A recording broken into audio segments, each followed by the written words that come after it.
Bonjour les élèves, voici un exercice. Encore une fois, il s'agit d'effectuer des calculs en utilisant les règles sur les fractions.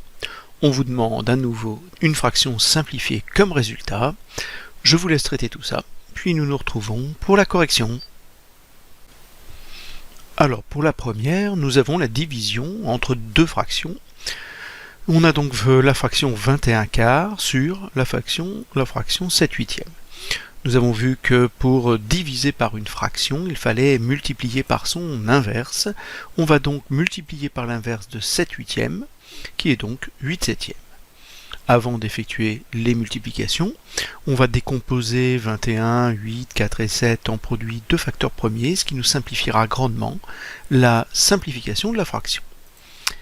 21 c'est 3 fois 7, 8 2 fois 2 fois 2, 4 2 fois 2 et 7. On va donc pouvoir simplifier par 7 et par des 2. Il nous restera 6 sur 1, c'est-à-dire 6. Pour le B, nous avons, alors attention, vous pouvez repérer que le symbole égal est ici, et donc ici nous avons un grand trait de fraction. Nous avons en fait la fraction moins 25 huitièmes divisée par 10. On peut, pour commencer, retrouver la situation du A, c'est-à-dire moins 25 huitièmes, sur une autre fraction, et on va écrire, comme on a pris l'habitude quand on avait des entiers, 10 sur 1. Ce petit artifice va nous permettre de voir qu'on a donc une fraction divisée par une fraction. On utilise la même règle que tout à l'heure, on va donc multiplier par l'inverse. Ce qui nous fait moins 25 huitièmes multiplié par un dixième.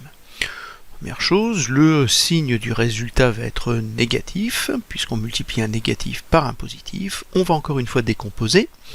25 c'est 5 fois 5, 8 2 fois 2 fois 2, et 10 5 fois 2. On peut simplifier par 5. Il nous restera moins 5 sur 16.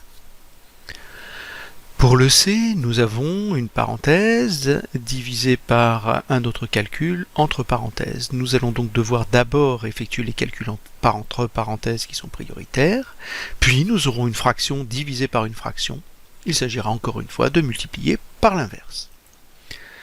Allons-y, pour ajouter dans la première parenthèse, il nous faut le même dénominateur, de même dans la deuxième, j'ai donc mis tout sur 1, puis nous allons multiplier ici par 3, comme ça nous aurons des tiers, et ici par 7, comme ça nous aurons des septièmes. Bien évidemment, nous faisons la même opération au numérateur. Nous obtenons donc 9 tiers plus 2 tiers, et dans la deuxième parenthèse, 4 septièmes plus 7 septièmes. On effectue maintenant les additions. 9 et 2, 11 tiers, et divisé par 11 septièmes. Maintenant que nous avons une division par une fraction, on va transformer ceci par la multiplication par l'inverse. Et nous avons les 11 ici qui vont pouvoir se simplifier, puisque nous avons 11 fois 7 sur 3 fois 11. Une fois simplifié, il ne restera le 7 tiers. Enfin, pour terminer cet exercice, le D, nous allons devoir, c'est prioritaire, d'abord calculer le numérateur, puis calculer le dénominateur. Ensuite, nous nous retrouvons dans la même situation que pour le A. Pour ajouter au numérateur, je vais devoir mettre tout au même dénominateur, donc je vais mettre 1 sur 1 et 3 sur 1, et je multiplie ici par 2, et ici par 4. J'obtiens donc 2 sur 2 plus 1 demi, 1 quart moins 12 quarts.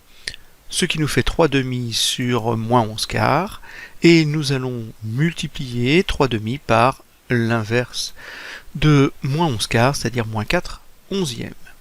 Je le réécris sous la forme d'une division, 3 demi divisé par moins 11 quarts, on va donc multiplier par moins 4 onzièmes.